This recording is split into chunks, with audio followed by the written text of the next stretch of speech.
Modern விவசாயி ஆகிட்டேன். ஏன்னா இன்றைக்கி வெயில் தாங்க முடியல. இப்போ நான் வெயிலில் தான் வேலை பார்க்க போகிறேன் ஃபுல்லாகவே. அதனால் வந்து இப்போ ஃபுல்லாக இங்கே பாருங்கள், ஃபுல்லாகவே செடியில் வந்து அந்த பில் அது எக்ஸ்ட்ரா செடி நிறைய அந்த பொன்னாங்கண்ணி கீரை அது மாதிரி நிறைய செடி கொடிக்கிட்டே நிறைய முளைச்சிருச்சு. அதெல்லாம் வந்து இப்போ கிளியர் பண்ணி இதை பாருங்கள். போன வாட்டி நம்ம களை பறிச்சதில் வந்து இப்போ நல்லா சூப்பராக முளைச்சிருச்சு. இந்த பாருங்கள். அடுத்தது இப்போ இந்த இடத்துல கொஞ்சம் க்ளீன் பண்ணி காமிக்கிறேன். 36வது நாள். அதில் வந்து ஃபுல்லாக வெண்டைக்காவே வந்துருச்சு. இங்கே பாருங்கள், ஃபுல்லாகவே வெண்டைக்காய், எல்லா செடியிலையுமே வெண்டைக்காய் இருக்குது.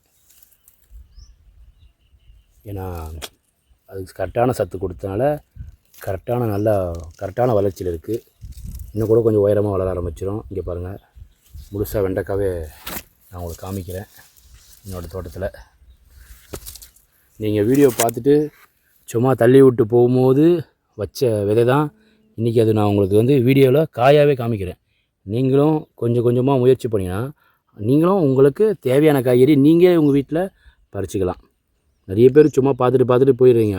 ஆர்வத்தில் சில பேர் விதை வாங்கிட்டு போயிட்டு ஒரு டப்பாவில் போட்டு வெறும் தண்ணியை மட்டும் ஊற்றுனீங்கன்னா அது கண்டிப்பாக உங்களுக்கு ஃபெயிலியர் தான் ஆகும். ஆனால் சில சமயங்களில் நீங்களும் கொஞ்சம் கரெக்டாக ஃபாலோ பண்ணிங்கன்னா உங்களுக்கு தேவையான காய்கறி நீங்களே உங்கள் வீட்டில் பறித்து சமைச்சு சாப்பிட்டு பாருங்கள். செம்ம அற்புதமாக இருக்கும். இது போல் உங்களுக்கும் நல்ல வீடியோஸ் வேணும் அப்படின்னா என் சேனலை கண்டிப்பாக நீங்கள் பார்த்துக்கிட்டே வந்தாலே போதும். உங்களுக்கு கண்டிப்பாக நான் உங்களுக்கு நான் சப்போர்ட் பண்ணுறேன். ஆரோக்கியமாக வாழ்வது எப்படின்றது நான் உங்களுக்கு கண்டிப்பாக சொல்லித்தரேன்.